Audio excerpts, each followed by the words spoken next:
नहीं, देखिए, इस पदयात्रा में मैं हमेशा ये बात बताता हूँ कि समाज में सामाजिक राजनीतिक जीवन में ज़्यादातर समय आपका और हमारा इस बात पर जाता है कि बिहार में किस दल ने, किस नेता ने अच्छा किया, किसने खराब किया।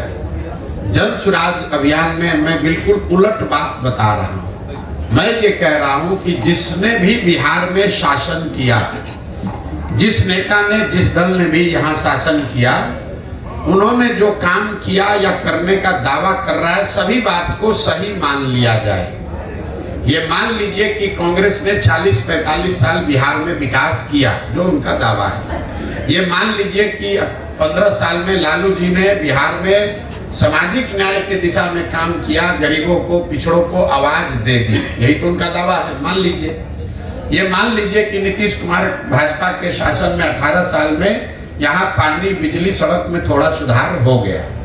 लेकिन अगर इन सारे बातों को, सारे दावों को सही मान भी लीजिए, तो भी इस बात से कोई इनकार नहीं कर सकता है कि बिहार आज भी देश का सबसे गरीब, सबसे पिछड़ा, सबसे ज्यादा अशिक्षित, सबसे ज्यादा भूखमरी वाला राज्य है। तो कोई तो ऐसी बात है जो आपको, हमको समझ में नहीं आ रही है। हम 1965 में भी 28वें नंबर पर थे, 1990 में भी 28वें पर थे और 2023 में भी 28वें नंबर पर ही है। जब देश आजाद हुआ तो बिहार देश के 5-6 सबसे अच्छे राज्यों में था। तमिलनाडु और बिहार बराबर के राज्य थे। आज बिहार 28वें नंबर पर है। तमिलनाडु बिहार से 6 गुना बड़ा राज्य बन गया।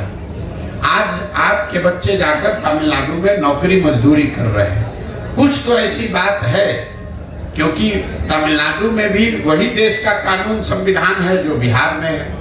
वहां पर भी ये नहीं कोई दावा कर सकता है कि तमिलनाडु में सब नेता हरिश्चंद्र है, वहां भ्रष्टाचार नहीं है।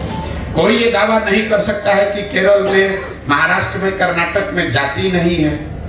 इन सब के बावजूद वहां तरक्की हुई है, कम हो या ज्यादा, तरक्की हुई है। बिहार एक ऐसा राज्य है जो पीछे चलता जा रहा है। तो कहीं ना कहीं आपको, हमको बिहार के शहरी होने के नाते ये सोचने और समझने की जरूरत है कि ऐसी क्या बात है जो कि बिहार में हम लोग आगे जाने के बजाय पीछे जा रहे हैं। और मेरी जो अपनी समझ है, जो मैंने आपको बताया, इसकी वजह दलों और नेताओं में नहीं है, समाज में है। जब आपको, हमको अपने बच्चों की चिंता नहीं है तो कोई दल और नेता आपकी और हमारी चिंता क्यों करेगा? आप मोदी जी को देखिए। मोदी जी देश के प्रधानमंत्री हैं। वो गुजरात के भी प्रधानमंत्री हैं, बंगाल के भी प्रधानमंत्री हैं और बिहार के भी प्रधानमंत्री हैं। जब मोदी जी कल परसों बंगाल गए, वहां पर उन्होंने मेट्रो का उद्घाटन किया। अभी 2 दिन के बाद वो गुजरात जाएंगे, वहां सेमीकंडक्टर के फैक्ट्री का उद्घाटन करेंगे। कल मोदी जी बिहार आए थे, उन्होंने यहाँ जूट मिल, चीनी मिल की बात नहीं की। यहाँ पर वो क्या बात कर रहे हैं? लालू का डर दिखा रहे हैं कि हमको वोट नहीं दोगे, भाजपा को वोट नहीं दोगे, जंगल राज आ जाएगा। ये पूरे बिहार को हम 5 किलो अनाज खिला रहे हैं गरीबों को, इसलिए वोट दो। हमने मंदिर बना दिया, इसलिए वोट दो। मोदी जी वही हैं, लेकिन अलग अलग राज्य में अलग अलग तरीका लोग अपनाते हैं। क्यों? क्योंकि उनको भी मालूम है कि बिहार में लोग पढ़ाई और रोजगार नहीं मांग रहे हैं। बिहार में लोग 5 किलो अनाज मांग रहे हैं, हिंदू मुसलमान मांग रहे हैं, जाति मांग रहे हैं। तो आपको जातिगत जनगणना मिला। जो चीज आप लोकतंत्र में मांगेंगे वही तो मिलेगा।